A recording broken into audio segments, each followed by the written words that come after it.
Hi there, my name's Rachel, and today I would like to introduce you to the world of cosplay.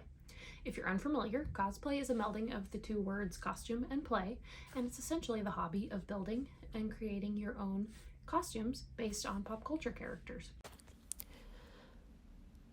One of the first things I tried out was Pepakura.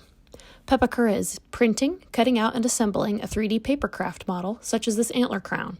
The paper was cut out and assembled with hot glue, and then sealed with a diluted liquid glue mixture, and then painted and sealed again with a Krylon top coat. This was the first costume piece I ever made, and wore it proudly to my first costume. 3D printing is a highly common, very versatile tool in the cosplay world. There are millions of files available online, as well as the freedom to create and design your own things to print. The 3D printer I use prints in a material called PLA, which is a plant-based plastic. There is a fairly steep learning curve with 3D printing, but the results are worth it. These are just a few of the costume pieces and props that I've worked on for several different costumes. You might recognize these swords from Thor Ragnarok, as they belong to Thor's sister Hela, the goddess of death. They are still in progress. I need to sand them down and paint them still. You may also recognize this helmet as belonging to the armorer from the Disney series The Mandalorian. This one was 3D printed, glued together, and then went through 5 different stages of painting, weathering, and sealing to give it a realistic, distressed look. A step beyond 3D printing, we have resin printing. Resin is a little more difficult to work with than PLA, but it can achieve a much higher level of detail, as you can see in this Scarlet Witch crown.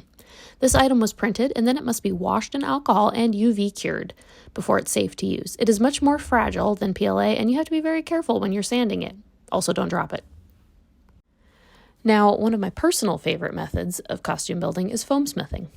You need a few tools for this: basic EVA foam and a heat gun. Be careful, I know this might look like a hairdryer, but it is not. It will burn your carpet and set off your smoke detector if you're not careful. Don't ask me how I know that. And finally, you'll need some contact cement to hold it all together. Here you can see the first costume I ever made out of foam. It's Wonder Woman. It is entirely constructed out of EVA foam in a variety of sizes, and the foam is simply cut out and shaped using the heat gun and then held together with contact cement. Once fully assembled, I attempted to learn another skill, airbrushing, and I am not at all good at that. I need a little more practice. After struggling with the airbrush, I hand painted the remainder of the parts, and I am so pleased with the results. Attending Comic-Con conventions is so much fun, but it's that much more satisfying when you're able to go wearing a costume that you know you've poured your heart and time and energy into and made it your own.